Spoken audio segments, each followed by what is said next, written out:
ఎప్పటి నుంచో ఎన్నో తరాల నుంచి చాలామంది బేబీస్ కేర్లో యూస్ చేసే మ్యాజిక్ పోషన్ అనొచ్చు గ్రైప్ వాటర్. సో దీని గురించి నాకు చాలా క్వశ్చన్స్ వస్తాయి. అండ్ చాలామంది న్యూ ఏజ్ పేరెంట్స్కి ఇమ్మెన్స్ ప్రెషర్ ఉంటుంది ప్రీవియస్ జనరేషన్ నుంచి. మీరు బేబీస్గా గ్రైప్ వాటర్ తాగారు, మీ పేరెంట్స్ తాగారు, ఇప్పుడు మీ బేబీస్కి ఇవ్వండి అని ఫోర్స్ చేస్తూ ఉంటారు. సో దీని గురించి కొంతమంది పేరెంట్స్ నా దగ్గరికి వచ్చి మీరు ఇది క్లియర్ కట్గా వీడియోలో మాట్లాడాలి మేడం అని చెప్పారు. కొన్ని ఫ్యాక్ట్స్ చెప్తాను. గ్రైప్ వాటర్ గురించి నాకు కూడా చాలా క్యూరియస్గా అనిపించింది ప్రాక్టీస్ స్టార్ట్ చేసే కొత్తలో. So I started reading about it. దాని గురించి నాకు తెలిసింది ఏంటంటే, ఇండియాలో ఒక మెడికల్ కాలేజ్లో, ఒక ఇంపార్టెంట్ రెప్యూటెడ్ జిప్మర్ అని మెడికల్ కాలేజ్లో స్టడీ చేశారు. గ్రైప్ వాటర్ తాగించగానే పిల్లలు కామ్ డౌన్ అవుతున్నారు అని తరతరాలుగా చెప్పుకుంటున్నారు. సో దీంట్లో కాంపోజిషన్ ఏంటి అని ఈ స్టడీ చేయటానికి రీజన్ ఏంటంటే, అది అలోపతిక్ మందు కాదు అండ్ దాంట్లో ఇంగ్రీడియంట్స్ క్లియర్ కట్గా మెన్షనింగ్ ఉండదు.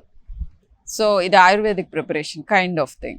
సో దాని మీద జరిగిన స్టడీలో తెలిసింది ఏంటంటే, దాంట్లో కొంచెం సెడేటింగ్ ప్రాపర్టీస్ అంటే నిద్ర వచ్చే ప్రాపర్టీస్ ఉన్న ఇంగ్రీడియంట్స్ ఉన్నాయి అని.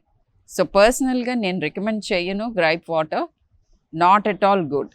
అయితే ఇప్పుడు కొత్తగా కొన్ని లాక్టోబాసిలస్ ర్యూటేరి అని ఒక పర్టికులర్ బ్యాక్టీరియల్ ప్రోబయోటిక్ కొన్ని గ్రైప్ వాటర్స్ అనొచ్చు, లేదా ప్రోబయోటిక్ డ్రాప్స్ అనొచ్చు, అవి మార్కెట్లోకి వచ్చినాయి.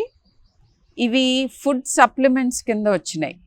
మెడిసిన్స్ అయితే కనుక FDA అప్రూవల్, తర్వాత మన డ్రగ్ కంట్రోలర్ అప్రూవల్ అవసరం. బట్ ఇవి డ్రగ్స్ కింద రాలేదు, ఫుడ్ సప్లిమెంట్స్ కింద వచ్చాయి. లాక్టోబాసిలస్ ర్యూటేరి గురించి మాట్లాడాలంటే అది మన కడుపులో ఉండే ఫ్రెండ్లీ బ్యాక్టీరియా, చాలా మంచిది. దాని మీద చాలా స్టడీస్ జరుగుతున్నాయి. న్యాచురల్గా మనకు ఉంటుంది. అయితే ఇది డ్రాప్స్ రూపంలో అలాంగ్ విత్ సర్టెన్ ఆయిల్స్ ఒక పర్టికులర్ బ్రాండ్ మార్కెట్ చేస్తుంది. ఆ డ్రాప్స్ హానికరం కాదు, బట్ యూస్ చేయటానికి ఓవర్ ద కౌంటర్ మెడికేషన్ లాగా వాడేస్తున్నారు. అలా అవసరం లేదు, మంచిది కాదు. ఎప్పుడైనా కానీ మీ డాక్టర్తో డిస్కస్ చేయండి. ప్రోబయోటిక్ డ్రాప్స్ పర్టికులర్లీ కొన్ని సందర్భాల్లో ఇవ్వటం జరుగుతుంది. అండ్ ఈ డ్రాప్స్ వేసిన తర్వాత మోషన్ ఫ్రీగా వెళ్తున్నారు, సో వేస్తున్నాను అని అంటారు. అవసరమైతే డెఫినెట్గా మీ డాక్టర్తో డిస్కస్ చేసి వాడచ్చు. దాని గురించి ఎక్స్టెన్సివ్ ఇన్ఫర్మేషన్ లేదు, కానీ దాంట్లో ఇంగ్రీడియంట్స్ వాళ్ళు చెప్పిన దాని ప్రకారం హార్మ్ఫుల్ ఇంగ్రీడియంట్స్ ఏమీ లేవు. అయితే కాన్స్టిపేషన్ ఉంది అని అనేసుకుని చంటి పిల్లలకి ముందే వాడుతూ ఉంటారు. అలా వాడకపోవటం బెటర్. బ్రెస్ట్ మిల్క్ తీసుకుంటే మీరు బయట నుంచి ఇచ్చే ప్రోబయోటిక్స్ కానీ వేరే ఇంకా సప్లిమెంట్స్ కానీ ఇవి అవి అన్నీ కూడా నేచర్ ఎంతో జాగ్రత్తగా ప్యాకేజ్ చేసి మీ బేబీకి ఏది అవసరమో చాలా కస్టమైజ్ చేసి పంపిస్తున్న అమృత ఔషధం ఆర్ అమృతం బ్రెస్ట్ మిల్క్.